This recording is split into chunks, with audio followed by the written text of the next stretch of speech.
The Anderson Financial Group's boardroom hadn't changed in the 20 years since our father first brought me here.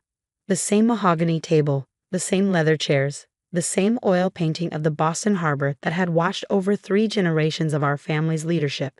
But today, everything was different. I moved to formally remove David Anderson from the board of directors, my sister Elizabeth announced, her voice carrying the precise tone of corporate authority she perfected over the years. Following my acquisition of his shares during his unfortunate absence, he no longer has any standing in this company. I sat quietly at the far end of the table, watching the drama unfold exactly as I'd expected it would. The other board members, mostly Elizabeth's carefully cultivated allies, nodded in agreement. They saw what they wanted to see, the competent older sister cleaning up after her irresponsible younger brother. If only they knew. David, Elizabeth continued, not bothering to hide her smirk. You should leave now. Security will escort you out. 2 guards appeared behind my chair. I could feel the pity in their glances. They'd known me since I was a kid running through these halls, learning the business at our father's knee. Now they were about to escort me out like a common trespasser. Actually, I said, opening my laptop, I think we should review some interesting transactions I've discovered first. Elizabeth's perfectly maintained composure flickered for just a moment. There's nothing to review. The share transfer documents are clear. While you were in the hospital. Ah yes, my 3-month stay in the hospital, I interrupted softly. When I was fighting for my life after that mysterious car accident, the perfect time to arrange a share transfer, wouldn't you say? The room temperature seemed to drop several degrees. I looked around the table, meeting each board member's eyes in turn. Would anyone like to know what I was doing before that accident? What I discovered in our company's books. This is ridiculous, Elizabeth snapped, but I could see the fear beginning to creep into her eyes. Security, remove him. Touch me, I said to the guards without looking back, and the SEC gets an email containing everything I found, including the real reason behind Dad's sudden retirement last year. The guards hesitated. Elizabeth's face went pale. But let me back up, to understand how we got here, how the Anderson siblings' rivalry turned into corporate warfare. You need to know what happened 6 months ago, when I first noticed something wrong with our company's numbers. I'd always been the more detail-oriented sibling. While Elizabeth focused on networking and climbing the corporate ladder, I'd immersed myself in the actual operations of Anderson Financial. Every spreadsheet, every audit, every transaction. I knew our business inside and out. It started with a discrepancy in our Asian market investments, a series of trades that didn't quite add up, profits that appeared too good to be true. Most people would have written it off as exceptional performance. But I'd learned from our father that in finance, if something seems too good to be true, it usually is. You're being paranoid, David, Elizabeth had said when I first raised concerns. The Asian division is doing brilliantly, just because you can't match their performance in your sectors. But I kept digging, late nights in the office, weekends poring over transaction records. The deeper I looked, the more I found. Not just accounting irregularities, but systematic fraud. Money laundering for certain clients. Tax evasion schemes disguised as investment strategies, and at the center of it all, a name that appeared too often to be coincidence. Elizabeth Anderson. I confronted our father first, showing him the evidence I'd gathered. His reaction stunned me. Leave it alone, son, he'd said, suddenly looking every one of his 70 years. Some stones are better left unturned. Dad, this is serious. Elizabeth is using our company for. I know. His interruption had been sharp, painful. Why do you think I'm retiring? The implications hit me like a physical blow. You know, you've known all along. He wouldn't meet my eyes. Your sister, she has a way of making things happen. Results that keep shareholders happy. Methods that, it's better not to look too closely. It's fraud, Dad, money laundering. Maybe worse. It's business, he'd replied warily. The kind that keeps hundreds of people employed, that funds pensions, that maintains our family's position. I'd left his office that day with my world shaken. The father I'd idolized, the moral compass who'd taught me about business ethics, was choosing to look the other way. But I couldn't. For the next month, I gathered evidence, created backups, established secure channels with regulatory authorities. I was careful, or so I thought. Then came the accident. A brake failure on a mountain road. 3 months in the hospital fighting for my life. And while I was unconscious, Elizabeth moved. The shared transfer documents looked perfect. My signature, witnesses, notarization, all technically flawless, except I'd never signed them.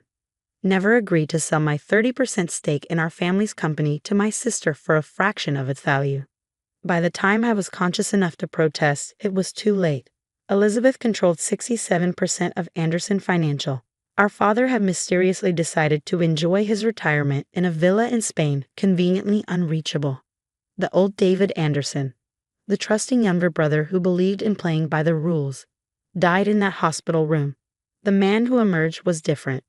Quieter, more patient.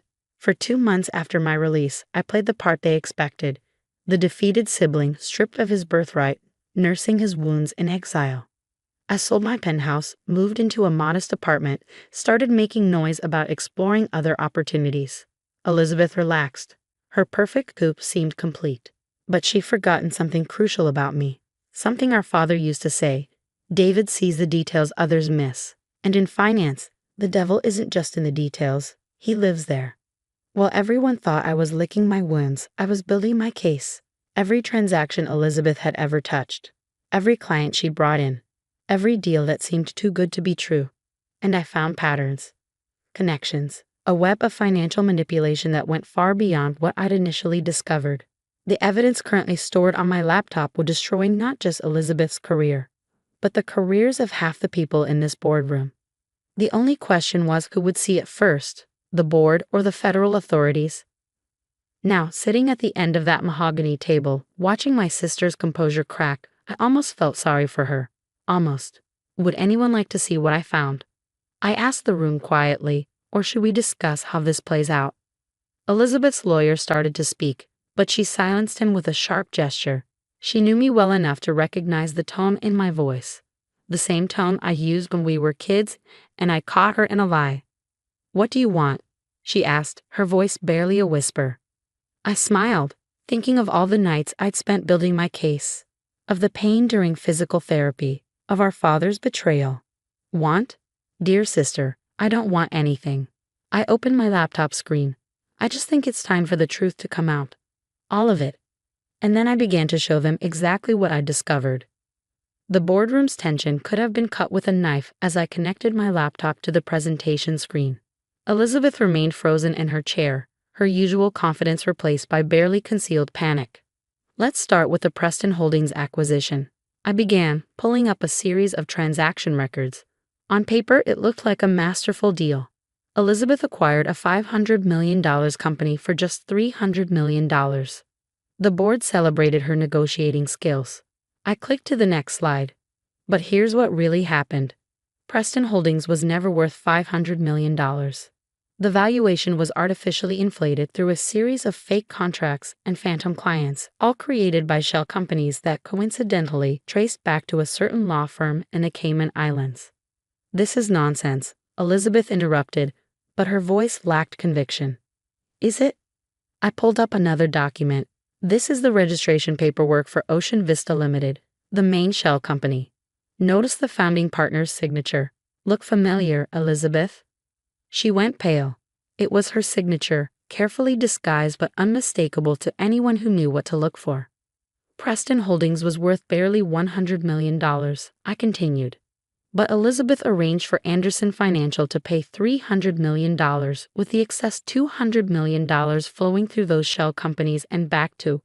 Well, let's see where the money went.